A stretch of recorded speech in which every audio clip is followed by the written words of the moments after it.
재미있게 이 강의를 즐겨주시기 바랍니다.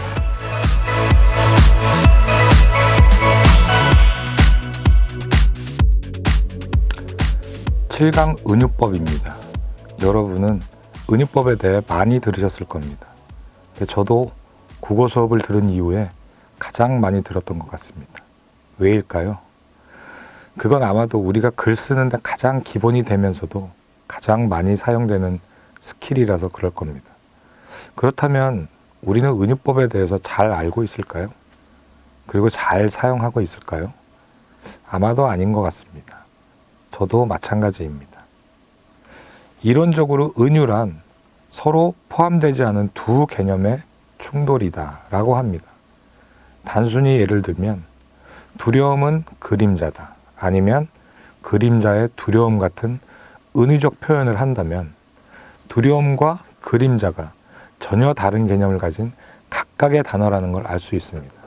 그러나 두 단어가 버무려졌을 때 새로운 상황이나 새로운 개념이 만들어지는 걸 알 수 있습니다. 그리고 다른 은유적 표현들을 자세히 보면 거기에는 몇 가지 종류가 더 있다는 걸 보실 수 있습니다. 그 중 하나는 한정적 은유로 형용사나 부사를 사용해서 명사나 동사를 한정하는 것입니다.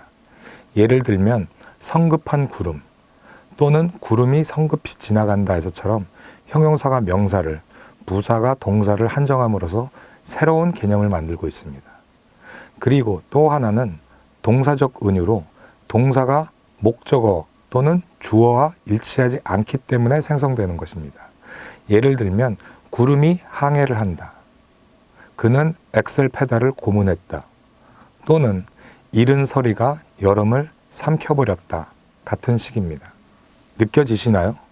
앞서 말한 서로 포함되지 않은 두 개념의 충돌이.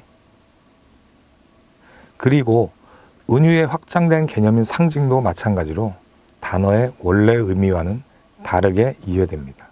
매우 시적이고 문학적인 표현으로 보입니다만 많은 아티스트들이 가사에서도 이런 스킬로 자신만의 세상을 만들고 있습니다. 그럼 보시겠습니다.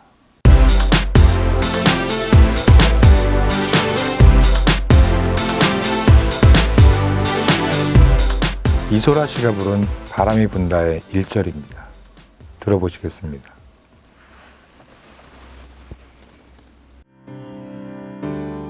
바람이 분다 서러운 마음에 텅 빈 풍경이 불어온다. 머리를 자르고 돌아오는 길에 내내 글썽이던 눈물을 쏟는다. 하늘이 젖는다. 어두운 거리에 장미방울이 떨어진다. 무리를 지으며 따라오는 비는 내게서 먼 것 같아. 이미 그친 것 같아. 1절 첫 번째 행의 텅 빈 풍경이 불어온다에서는 주어와 동사를 불일치시킴으로써 새로운 개념을 만들고 있습니다. 그리고 무리를 지으며 따라오는 비는 형용어가 비라는 명사를 한정함으로써 화자의 느낌을 전달합니다. 그것뿐만 아닙니다. 이러한 종류의 은유는 상황에 대한 설명 없이 이미지를 우리에게 전달합니다. 5장에서 말씀드렸던 보여주기입니다. 2절을 보시겠습니다. 바람이 분다.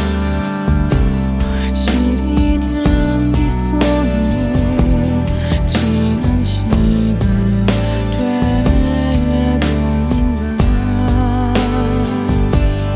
여름 끝에서 너의 뒷모습이 차가웠던 것 같아. 닿을 것 같아. 향기가 시리답니다. 이별을 통고받은 여인의 마음이 시렸겠죠. 그리고 뒷모습이 차갑다. 이미 식어버린 마음을 느꼈던 걸까요? 아니면 알지만 받아들이기 싫었던 걸까요? 이런 마음을 설명하지 않습니다. 은유로 표현하고 있죠. 그리고 은유로 그 이미지를 우리에게 보여줍니다. 절묘하고 디테일하고 섬세하지만 아주 강렬하게 전달합니다. 아름답습니다. 다른 곡도 보시죠. 산울림이 부른 너의 의미의 2절입니다. 너의 모든 것은 내게로 와 풀리지 않는 수수께끼가 되네 슬픔은 간이 여게 코스모스로 피고 스쳐 불어넣은 향긋한 바람 나 이제 뭉게 구름 슬픔이 코스모스로 피고 너는 향긋한 바람이 되었습니다. 소녀를 다 이해하지는 못하지만 그녀에 대한 환상을 가진 한 소년이 느껴지시나요? 공간을 가진 간이역과 간이역이라는 단어가 은유로 우리에게 이미지를 보여줍니다. 이 또한 절묘한 배치와 표현입니다. 그리고 나서 주제 아이디어를 반복적으로 직접적인 언어로 쏟아냅니다. 들어보시겠습니다. 너의 그 한마디 말도 그 웃음도 나에겐 커다란 의미 너의 그 작은 눈빛도 쓸쓸한 뒷모습도 나에겐 힘겨운 약속 이 노래에선 3번을 반복해서 이 주제를 저에게, 우리에게 주입시킵니다. 그러면 이번에는 은유의 확장된 개념인 상징을 사용하는 가사를 보겠습니다. 일반적으로 은유가 1대1의 표현이라면 상징은 1대 다수인 경우도 많습니다.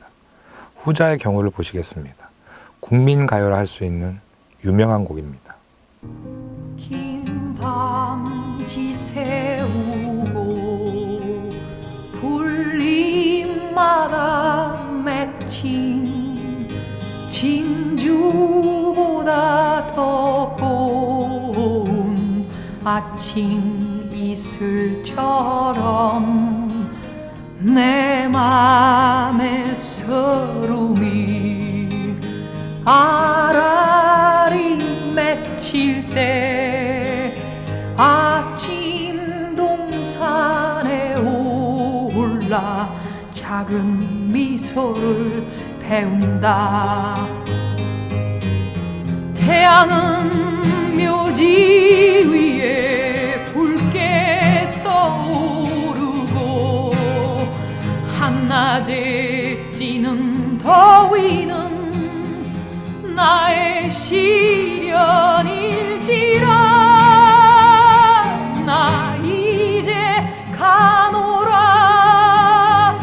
저 거친 광야에 서러움 모두 버리고 나 이제 가노라.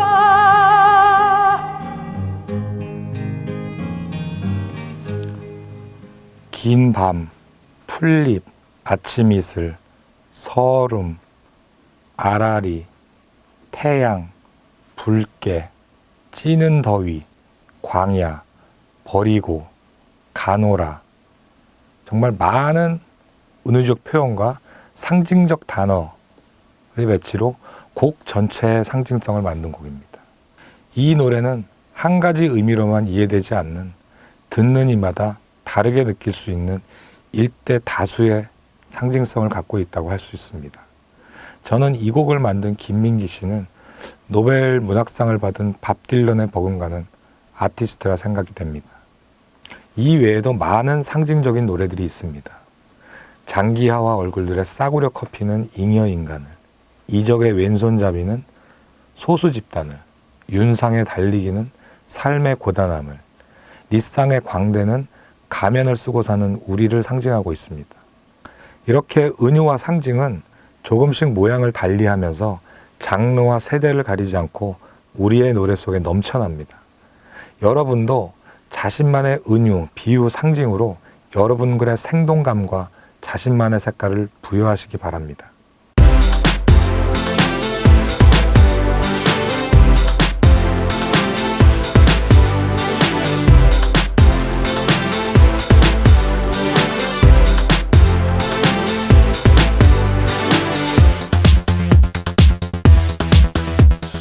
우리가 은유, 직유, 상징을 사용하는 또 다른 이유는 짧은 시간 또는 작은 공간 안에서 더 많은 의미를 전달하기 위해서입니다. 왜냐하면 은유적 표현은 설명을 통해서가 아니라 이미지, 그림을 전달하기 때문입니다. 바로 5장에 말하지 말고 보여주기를 위해서는 은유와 상징이라는 스킬이 중요한 역할을 한다는 말일 것입니다. 그럼 은유, 비유, 상징적 표현을 어떻게 연습할 수 있을까요? 제가 배운 방법은 Play in the Keys라는 방법입니다. 비슷한 연상을 시키는 단어나 구절을 연습하는 것입니다. 예를 들면 바다라는 단어를 키로 삼어, 기준으로 삼어 그것으로 연상되거나 그것을 연상시키는 단어나 구절을 먼저 상상해 정리해 봅니다. 바다, 파도가 기억나시죠? 밀물, 썰물, 해변, 모래, 달빛, 중력, 그리고 상이한 것들도 상상해 정리해 봅니다.